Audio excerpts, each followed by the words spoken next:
Good evening. आज हम लोग करेंगे क्वेश्चन नंबर 15 जिसमें कहा गया है कि particle start moving rectangularly at time t equal to 0 such that its velocity v changes with time t according to the equation v is equal to t square minus t। Find the time interval for which the particle retards.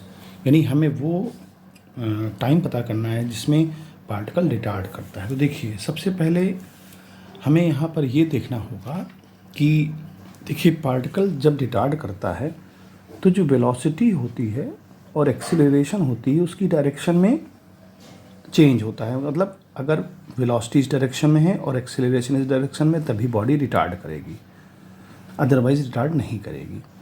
तो यानी कि ए और we जो दोनों हैं उनके sign opposite होने चाहिए एक दूसरे के।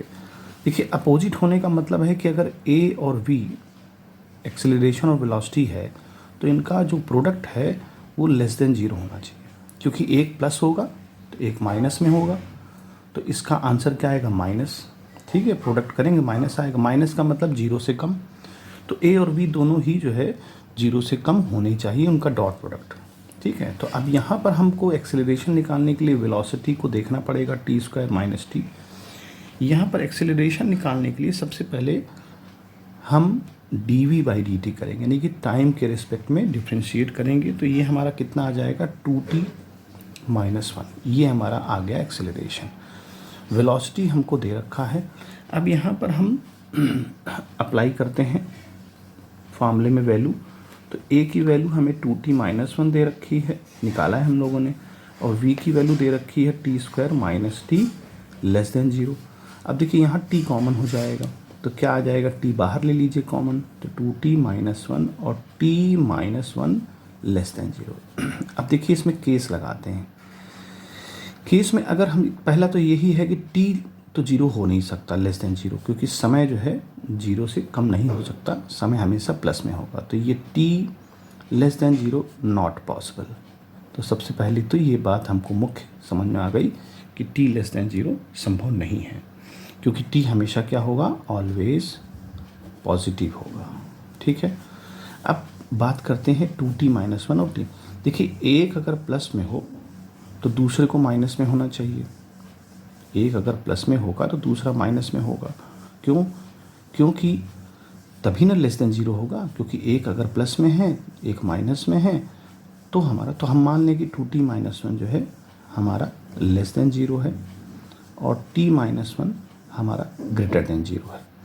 तो 2t माइनस 1 जब लेस देन 0 होगा तो यहाँ वैल्यू आ जाएगी t की 1/2, सॉरी t की लेस देन 1/2, और यहाँ आ जाएगा ग्रेटर देन 1/2। क्या आप इसको देखते हैं? इसका मतलब ये हुआ कि t की वैल्यू 1/2 से छोटी है।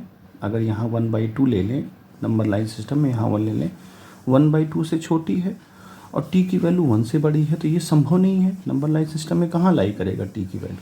तो इट इज़ नॉट पॉसिबल। ये जो कंडीशन हमारी आई ये संभव नहीं है, क्योंकि ये वैल्यू कुछ मिल ही नहीं पाएगी, तो नॉट पॉसिबल हो गया। अब दूसरा केस की बात कर लेते हैं। ये ग्रेटर देन 0 कर दीजिए, 2t माइनस 1 ग्रेटर देन 0 कर दीजिए, और t माइनस 1 हमारा लेस देन 0 हो जाएगा। तो इसको अगर देखें तो t की वैल्यू क्या आएगी?